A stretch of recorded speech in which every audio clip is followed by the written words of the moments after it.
Hello students, welcome to V and science.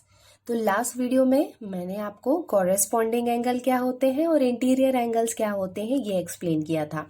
Now जो third है alternate angles, अब मैं ये एक्सप्लेन करने वाली हूँ कि अल्टरनेट एंगल्स क्या होते हैं।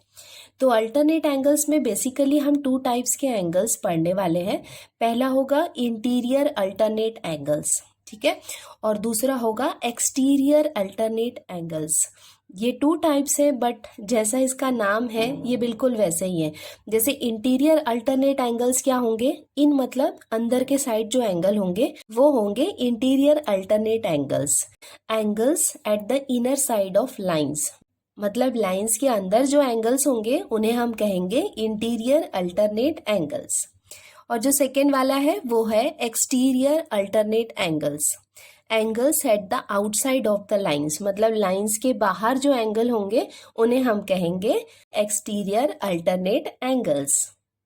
तो चलो इसका डिस्क्रिप्शन भी देख लेते हैं कि अल्टरनेट एंगल्स का हमको क्या दिया हुआ है।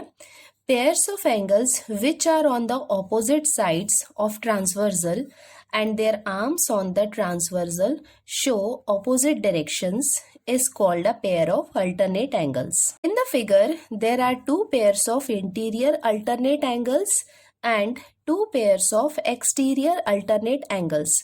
तो कौन सी फिगर, जो बैक पेज में हमको जो फिगर दिया हुआ है उसमें टू इंटीरियर अल्टरनेट एंगल है और टू एक्सटीरियर अल्टरनेट एंगल है। तो पहले तो मैं आपको बताना चाहूंगी कि अल्टरनेट एंगल्स क्या होते हैं। तो ये फिगर को देख के हम समझते हैं कि अल्टरनेट एंगल्स क्या होते हैं। पहले तो आपको अल्टरनेट का मीनिंग पता होना चाहिए। अल्टरनेट का मतलब होता है ऑपोजिट साइड्स। ऑपोजिट साइड्स का मतलब है कि अगर एक एंगल इस तरफ है, सपोज फॉर एग्जांपल एक एंगल इस तरफ है, यहाँ पे लिया हमने, ठीक है, तो जो दूसरा एंगल होगा, अगर हमने ये एंगल लिया, सपोज हमने ये एंगल लिया और ये लेफ्ट हैंड साइड में है, तो इसका अल्टरनेट एंगल क्या होगा, राइट हैंड साइड में। मतलब ये वाला जो एंगल होगा ये क्या होगा, इसका अल्टरनेट एंगल होगा। अल्टरनेट का मतलब है ऑपोजिट साइड में होने चाहिए और डिफरेंट वर्टिसेस होने चाहिए। नहीं तो आप कहेंगे कि यहाँ पे हम एक एंगल बनाएंगे और एक एंगल यहाँ पे बनाएंगे, तो वो भी अल्टरनेट एंगल हो जाएंगे क्योंकि दोनों ऑपोजिट साइड में, ठीक है। तो ऐसा नहीं होता है। अल्टरनेट एंगल का मतलब होगा कि अगर एक लेफ्ट साइड में है तो दूसरा राइट हैंड साइड में होना चाहिए और इनके वर्टिसेस डिफरेंट होने चाहिए। एम पॉइंट हो गया इसका वर्टिसेस और इसका एन पॉइंट वर्टिसेस हो जाएगा, ठीक है।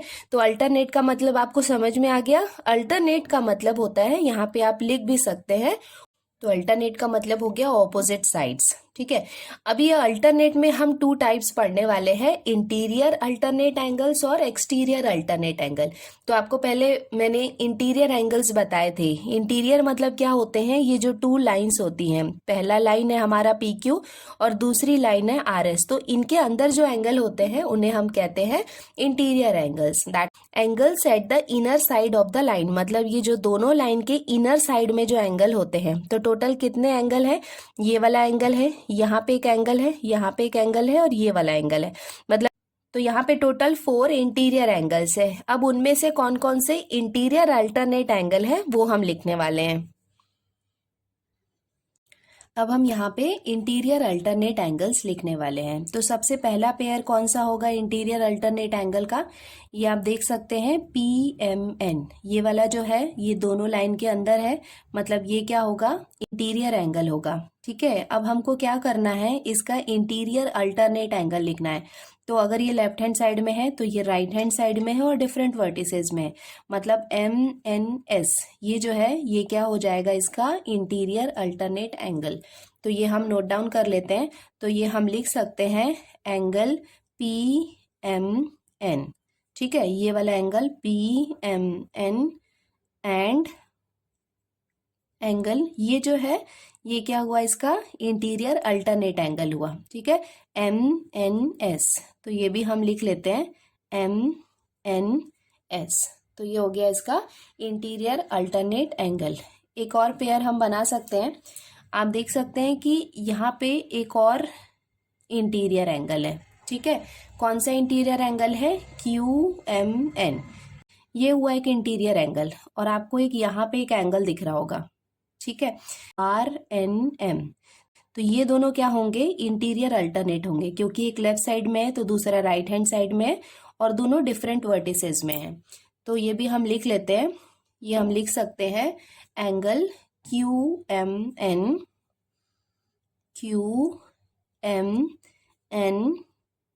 एंड एंगल सेकेंड हो जाएगा RNM। तो ये हो जाएंगे इसके इंटीरियर अल्टरनेट एंगल। तो बच्चों, दो बातें मैं आपको बताना चाहती हूँ जो आपको ध्यान में रखना है। पहला तो आपको कई बार आता है कि इंटीरियर एंगल्स लिखो और कई बार आता है कि इंटीरियर अल्टरनेट एंगल्स लिखो। अगर इंटीरियर एंगल्स आते हैं तो आप ये दोनों साथ वाले लिख सकते हैं, ठीक है। जैसे ये हमने पिछली बार लिखा था PMN और MNR, ये वाले दोनों लेफ्ट हैंड साइड के और दोनों राइट हैंड साइड को हमने साथ में लिख लिया था इंटीरियर एंगल्स में। तो टोटल 4 इंटीरियर एंगल्स थे। बट अगर इंटीरियर अल्टरनेट एंगल आ रहा है तो आपको कभी भी वन साइड वाले नहीं लिखने हैं।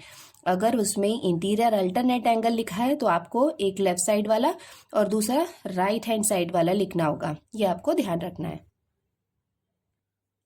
अब सेकंड हम लिखते हैं एक्सटीरियर अल्टरनेट एंगल्स। तो अब हम इस फिगर में देखते हैं कि एक्सटीरियर अल्टरनेट एंगल्स क्या हैं। तो सबसे पहले तो हमको ये जानना होगा कि एक्सटीरियर एंगल क्या होते हैं। एक्सटीरियर एंगल का मतलब आपको डेफिनेशन में दिया हुआ है टेक्स्ट बुक में कि angles at the outside of the line. मतलब ये लाइन के आउटसाइड में जो एंगल्स होते हैं उनको हम एक्सटीरियर एंगल कहते हैं। तो देखो कौन कौन से होंगे एक्सटीरियर एंगल। ये हो गया एक एक्सटीरियर एंगल, ये हो गया हमारा सेकेंड एक्सटीरियर एंगल। देखो लाइन के बाहर है, आउटसाइड द लाइन है, तो वो हो गया एक्सटीरियर एंगल। और ये हो गया हमारा नेक्स्ट एक्सटीरियर एंगल RNT, ये आपको दिख रहा होगा। और ये वाला एक आपको नेक्स्ट एक्सटीरियर एंगल दिख रहा होगा TNS, ठीक है।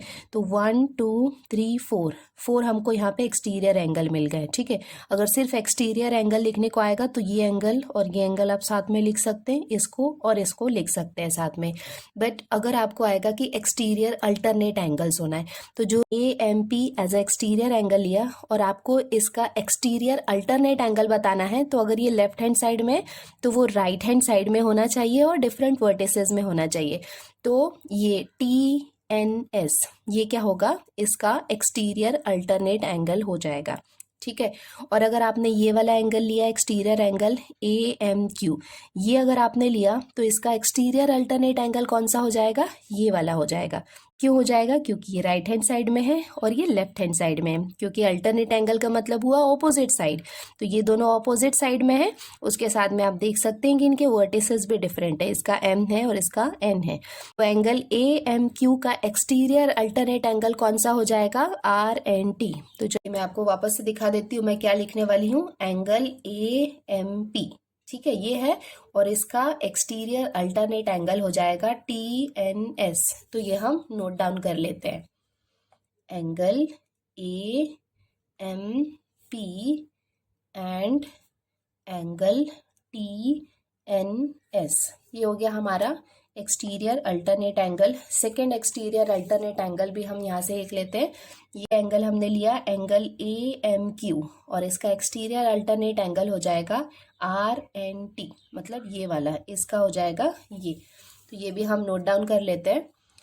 ये हम लिख सकते हैं angle AMQ and angle RNT। अब हम स्टार्ट करते हैं प्रैक्टिस सेट 2.1। बच्चों, अगर आपको कॉरेस्पॉन्डिंग एंगल, इंटीरियर एंगल और अल्टरनेट एंगल्स अगर समझ में आ गए हैं तो इसके लिए आपको मेरी हेल्प की भी ज़रूरत नहीं है, आप खुद से इसको सॉल्व कर सकते हैं। चलो देखते हैं। तो मैं इसको यहाँ पे ही लिख ले रही हूँ, बट आपको ये नोटबुक में फिगर भी ड्रॉ करना है और इसको लिखना है। जितना ज़्यादा आप लिखोगे, प्रैक्टिस करोगे, उतना अच्छा आप उसमें एक्सपर्ट बनोगे। चलो देखते हैं क्या इसमें क्वेश्चन दिया हुआ है। इन द एडजॉइनिंग फिगर, इस फिगर की हम बात कर रहे हैं, each angles is shown by a letter. तो आप देख सकते हैं कि यहाँ पे एंगल्स को लेटर के फॉर्म में शो किया गया है in the boxes with the help of the figure. तो ये फिगर के हेल्प से हमको बॉक्सेस को फिल करना है, ठीक है। तो चलो सबसे पहला हमको क्या दिया हुआ है, कॉरेस्पॉन्डिंग एंगल्स। तो यहाँ पे हमको फाइंड आउट करना है कि कॉरेस्पॉन्डिंग एंगल्स। तो कॉरेस्पॉन्डिंग एंगल्स जैसे ही आया तो आपको अपने माइंड में लाना है कि कॉरेस्पॉन्डिंग एंगल्स का मतलब क्या होता है। तो कॉरेस्पॉन्डिंग एंगल्स का आपको रूल याद होगा कि मैंने आपको बताया था कि वो सेम साइड में होते हैं, सेम पोजीशन में होते हैं और डिफरेंट वर्टिसेस होते हैं। ठीक है, मतलब सेम साइड मतलब वो दोनों लेफ्ट में है तो लेफ्ट में ही होंगे, राइट में है तो राइट साइड में ही होंगे, और उसके साथ में ही सेम पोजीशन में, मतलब अगर कोई लाइन के ऊपर है तो सेकेंड वाला भी लाइन के ऊपर ही होगा। ये मैंने आपको कॉरेस्पॉन्डिंग एंगल्स बताया था। कॉरेस्पॉन्डिंग एंगल्स में है हमारा एंगल पी, और एंगल पी का कॉरेस्पॉन्डिंग एंगल कौन सा होगा? एंगल पी का पोजीशन देखो, लेफ्ट हैंड साइड में है और लाइन के ऊपर है, तो इसका कॉरेस्पॉन्डिंग एंगल भी क्या होगा? लेफ्ट हैंड साइड में होगा और लाइन के ऊपर होगा। आप देख सकते हैं कि इनके वर्टिसेस भी डिफरेंट है। कॉरेस्पॉन्डिंग एंगल हो जाएगा angle W. Now angle Q, angle Q कहाँ पे है? ये देखो एंगल क्यू है। ठीक है, अभी राइट हैंड साइड में है। ठीक है, तो कॉरेस्पॉन्डिंग होगा वो भी राइट हैंड साइड में होगा। ये लाइन के ऊपर है तो ये भी लाइन के ऊपर आप देख सकते हैं एंगल एक्स है, तो आप लिख सकते हैं कि एंगल एक्स जो है वो इसका कॉरेस्पॉन्डिंग एंगल्स हो जाएगा। नेक्स्ट है एंगल आर। एंगल आर कहाँ पे है? ये देखो, ये है हमारा एंगल आर। ओके, तो ये भी राइट हैंड साइड में है और ये लाइन के नीचे है। ठीक है, तो इसका कॉरेस्पॉन्डिंग एंगल भी क्या होगा? आप देख सकते हैं कि ये राइट हैंड साइड में है और लाइन के नीचे के साइड में है। ठीक है, तो एंगल आर का कॉरेस्पॉन्डिंग एंगल क्या हो जाएगा? एंगल वाई, क्योंकि वो दोनों की पोजीशन भी सेम है और साइड भी सेम है, सेम साइड में है और पोजीशन भी, ये भी लाइन के नीचे है, ये भी लाइन के नीचे है, तो एंगल आर का हो जाएगा ये एंगल वाई। ये हो गया। अब आते हैं नेक्स्ट में एंगल एस। अभी देखते हैं, ये है एंगल एस, तो एंगल एस का कॉरेस्पॉन्डिंग एंगल कौन सा हो जाएगा? लेफ्ट हैंड साइड में, तो इधर भी लेफ्ट हैंड साइड में होगा, ये भी लाइन के नीचे है तो ये लाइन के नीचे, that means angle S and angle Z, ये क्या हो जाएंगे? कॉरेस्पॉन्डिंग एंगल्स हो जाएंगे। देखते हैं कि इंटीरियर अल्टरनेट एंगल्स क्या होते हैं। अभी मैंने आपको थोड़ी देर पहले ही एक्सप्लेन किया था कि इंटीरियर मतलब within a two line. ठीक है, जो दोनों लाइन के अंदर के साइड जो है वो होता है इंटीरियर एंगल, और अल्टरनेट का मतलब मैंने क्या बताया था? ऑपोजिट साइड्स में है जो। ठीक है, ऑपोजिट साइड में, ऑपोजिट साइड्स का मतलब है एक लेफ्ट साइड में तो दूसरा राइट हैंड साइड में है और उनके वर्टिसेस डिफरेंट होने चाहिए। तो देखते हैं एंगल एस। एंगल एस कहाँ पे है? ये आप देख सकते हैं एंगल एस है, तो इसका इंटीरियर अल्टरनेट एंगल कौन सा होगा? Opposite side. ऑपोजिट साइड मतलब वो राइट हैंड साइड में होगा, उसके साथ में ही डिफरेंट वर्टिसेस, मतलब ये हो गया डिफरेंट वर्टिसेस, तो एंगल एक्स जो है वो क्या हो जाएगा? इसका इंटीरियर अल्टरनेट एंगल। नेक्स्ट है एंगल डब्ल्यू। आप देख सकते हैं ये एंगल डब्ल्यू है, तो ये इस तरफ है तो उस तरफ होगा इसका इंटीरियर अल्टरनेट एंगल, तो ये हो गया लेफ्ट साइड में। तो एंगल आर आप देख सकते हैं ये राइट हैंड साइड में है और डिफरेंट वर्टिसेस में है, इसका वर्टिसेस ये है और इसका वर्टिसेस ये पॉइंट है। ठीक है, तो ये हो जाएगा एंगल आर, तो एंगल आर इसका क्या हो जाएगा? Interior alternate angles. I hope ये फिगर ड्रॉ करनी है और ये फिर से खुद से सॉल्व करना है नोटबुक में लिख के। इसके साथ में ही मैं एक और होमवर्क आपको देना चाहूंगी कि यहाँ पे इंटीरियर अल्टरनेट एंगल्स ये हमको यहाँ पे दिया हुआ है। ठीक है, तो आप मुझे कमेंट बॉक्स में इस फर्स्ट फिगर में एक्सटीरियर अल्टरनेट एंगल कौन से हैं वो आप मुझे कमेंट बॉक्स में लिख के बताएंगे, क्योंकि जरूरी नहीं है कि टेक्स्ट बुक में और एक्सरसाइज में जो क्वेश्चन होते हैं वही होते हैं, आपको इनसे बाहर भी थोड़ा हट के और भी टाइप्स जो होते हैं वो भी आपको सॉल्व करने होते हैं। ठीक है, इंटीरियर अल्टरनेट एंगल्स हैं, आपको इस फिगर में एक्सटीरियर अल्टरनेट एंगल कौन से हैं इस फिगर में वो आपको कमेंट बॉक्स में मुझे लिख के बताना है। अब हम आते हैं क्वेश्चन नंबर 2 में। देखो यहाँ पे क्या लिखा हुआ है? Observe the angles shown in the figure and right the following pairs of angle. तो ये फिगर है, इसको हमको ऑब्जर्व करना है। यहाँ पे भी एंगल्स जो है वो लेटर के फॉर्म में हमको दिए हुए हैं। अब हमको इसका पेयर बनाना है। कौन कौन से पेयर्स बनाने हैं? First pair interior alternate angle, तो ये दोनों पेयर में इंटीरियर अल्टरनेट एंगल्स के पेयर हमको लिखने हैं।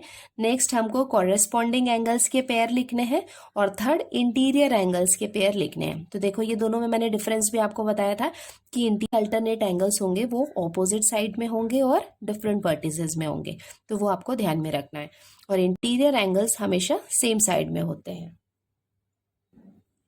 तो ये हमने नोटबुक में क्वेश्चन लिख लिया। तो अब हम सबसे पहले देखते हैं कि इंटीरियर अल्टरनेट एंगल्स कहाँ पे हैं।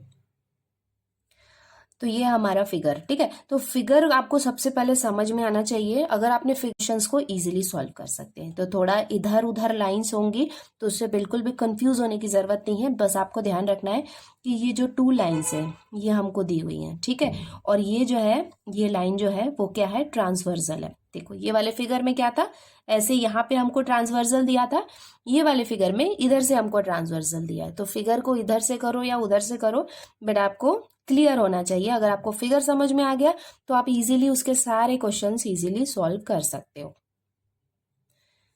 तो ये हमारा फिगर है जिसमें यहाँ पे 4 एंगल्स और यहाँ पे 4 एंगल्स दिए हुए हैं और ये वाली लाइन है ट्रांसवर्सल। तो सबसे पहले हमको इंटीरियर अल्टरनेट एंगल देखने हैं कौन कौन से। तो इंटीरियर अल्टरनेट एंगल मतलब ये दोनों लाइन के बीच में जो एंगल है इनसाइड द लाइन है वो होंगे इंटीरियर एंगल। तो इंटीरियर एंगल आपको दिख रहे होंगे CHEB, ये क्या है, इंटीरियर एंगल है। बट हमको फर्स्ट में क्या लिखना है, इंटीरियर अल्टरनेट एंगल। इंटीरियर, ये C को लिया तो C है, C क्या हो गया, इंटीरियर एंगल हो गया। अब अल्टरनेट का मतलब हो गया इसके ऑपोजिट साइड में होगा। तो ये अगर C इस तरफ है तो इसका इंटीरियर अल्टरनेट एंगल क्या होगा, इसके ऑपोजिट साइड में होगा और डिफरेंट वर्टिसेस में होगा। तो अगर C है तो इसका इंटीरियर अल्टरनेट एंगल कौन सा होगा, ये E होगा, क्योंकि देखो ये भी लाइन के अंदर है और ये इस साइड है और इसके ऑपोजिट साइड में। तो एंगल C और एंगल E जो है वो क्या होंगे, इंटीरियर अल्टरनेट एंगल होंगे। दूसरा पेयर हमको कौन सा मिलेगा, आप देख सकते हैं अगर हमने ये एंगल B को लिया तो एंगल B जो है वो इस साइड में है तो इसके ऑपोजिट साइड में ये हुआ, ठीक है, और डिफरेंट वर्टिसेस के साथ। तो एंगल B और एंगल H ये भी क्या हुए, इंटीरियर अल्टरनेट एंगल्स हुए। तो ये हम नोट डाउन कर लेते हैं। तो फर्स्ट इंटीरियर अल्टरनेट एंगल कौन से हो जाएंगे, एंगल C और angle E। Angle C and angle E। Second pair हमको कौन सा मिला, मैंने अभी आपको बताया, एंगल B और एंगल H, ये क्या होंगे, इंटीरियर अल्टरनेट एंगल होंगे। तो ये भी हम लिख लेते हैं, angle B and angle H। Next हमको निकालना है कॉरेस्पॉन्डिंग एंगल्स। तो कॉरेस्पॉन्डिंग एंगल्स आपको याद होंगे कि सेम साइड में होते हैं और सेम पोजीशन में होते हैं और डिफरेंट वर्टिसेस में होते हैं। तो मैंने बताया था कि ट्रांसवर्सल के कारण 2 डिस्टिंक्ट पॉइंट में टोटल 4 कॉरेस्पॉन्डिंग एंगल्स फॉर्म होते हैं। अगर आपको याद होगा मैंने लास्ट वीडियो में बताया था आपको और एक्सप्लेन किया था कॉरेस्पॉन्डिंग एंगल्स। तो अगर आपने वो वीडियो ठीक से नहीं देखा है तो आप ठीक से देख लो कॉरेस्पॉन्डिंग एंगल्स का। चलो देखते हैं, अब हम स्टार्ट करते हैं एंगल ए से। एंगल ए का कॉरेस्पॉन्डिंग एंगल कौन सा होगा, तो सबसे पहले तो आप देख लो ये वाले साइड में, मतलब इसका कॉरेस्पॉन्डिंग एंगल भी सेम साइड में होना चाहिए और पोजीशन भी सेम होनी चाहिए। जैसे ये लाइन के यहाँ पहले है तो इसका कॉरेस्पॉन्डिंग एंगल भी सेम साइड में होना चाहिए और लाइन के पहले होना चाहिए। तो एंगल ए है, इसका कॉरेस्पॉन्डिंग एंगल कौन सा हो जाएगा, angle E. First pair angle A और एंगल ई, ये हो गया first pair of corresponding angle. Second pair हम लेते हैं एंगल बी। तो एंगल बी का कॉरेस्पॉन्डिंग एंगल कौन सा हो जाएगा, सेम साइड में होना चाहिए और सेम पोजीशन में। जैसे ये लाइन के बाद ये एंगल बन रहा है तो यहाँ पे भी आप देख सकते हैं एंगल एफ जो है वो सेम साइड में ही है और लाइन के बाद में है। तो एंगल बी और एंगल एफ ये हो जाएगा सेकेंड पेयर। थर्ड पेयर हम कौन सा ले सकते हैं, अगर हमने डी लिया तो डी का कॉरेस्पॉन्डिंग एंगल कौन सा हो जाएगा, सेम साइड में होना चाहिए और सेम पोजीशन। अगर ये लाइन के पहले है तो यहाँ पे आप देख सकते हैं एंगल एच जो है वो भी लाइन के पहले है और सेम साइड में है, ठीक है। तो एंगल डी और एंगल एच ये भी क्या हो जाएंगे, कॉरेस्पॉन्डिंग एंगल हो जाएंगे। नेक्स्ट आप देख सी का कॉरेस्पॉन्डिंग एंगल कौन सा हो जाएगा, सेम साइड में और सेम पोजीशन में। ये आफ्टर द लाइन सी है तो यहाँ पे भी आप देख सकते हैं आफ्टर द लाइन यहाँ पे क्या है, जी है। तो एंगल सी और एंगल जी ये क्या हो जाएंगे, इसके कॉरेस्पॉन्डिंग एंगल्स हो जाएंगे। तो ये भी हम नोट डाउन कर लेते हैं। तो इसका फर्स्ट पेयर हो जाएगा एंगल ए एंड एंगल ई। तो ये हम लिख सकते हैं angle A and angle E. Second pair हमको कौन सा मिला था, हमने एंगल बी लिया था। तो angle B and angle B का कौन सा था, एफ। तो ये हो जाएगा एफ। थर्ड पेयर कौन सा हो जाएगा, ये हमने लिया था एंगल डी। एंगल डी के साथ उसका कॉरेस्पॉन्डिंग एंगल कौन सा था, angle H. Same position same position. तो ये हो जाएगा एंगल एच। और फोर्थ है, हमने लिया था एंगल सी, तो एंगल सी एंड इसका पेयर कौन सा हो जाएगा, angle C and angle G. तो ये हो जाएंगे 4 पेयर्स ऑफ कॉरेस्पॉन्डिंग एंगल्स। अब इसका लास्ट है इंटीरियर एंगल्स। इंटीरियर एंगल्स मैंने आपको बताया था जो दोनों लाइन के अंदर के साइड होते हैं, जैसे सी एच बी ई, ये सब क्या है, इंटीरियर एंगल है। और इंटीरियर एंगल हम लिखते हैं तो सेम सेम साइड वाले लिखते हैं, ये साइड सेम होगा और ये साइड सेम होगा। और जब इंटीरियर अल्टरनेट एंगल्स लेते हैं तब हम ऑपोजिट साइड में लेते हैं। तो अगर हमने ये लिया एंगल सी लिया तो इसका इंटीरियर एंगल कौन सा होगा, एंगल एच होगा, क्योंकि ये अंदर ही है और सेम साइड में है। अभी हम यहाँ पे एंगल बी लेंगे तो इसका इंटीरियर एंगल हम लेंगे एंगल ई। तो ये भी हम नोट डाउन कर लेते हैं। तो इसका फर्स्ट पेयर हम लिख सकते हैं angle C and angle H. तो ये हम लिख लेते हैं angle C and angle H, ये हो जाएगा फर्स्ट पेयर। सेकेंड पेयर हो जाएगा एंगल बी हमने लिया तो एंगल बी और angle E, angle B and angle E, ये हो जाएगा इसका सेकेंड पेयर। तो ये हो गया इंटीरियर एंगल्स। तो बच्चों इसके साथ ही हमने प्रैक्टिस सेट 2.1 कंप्लीट कर लिया है। जल्दी मिलते हैं नेक्स्ट वीडियो में। Thank you.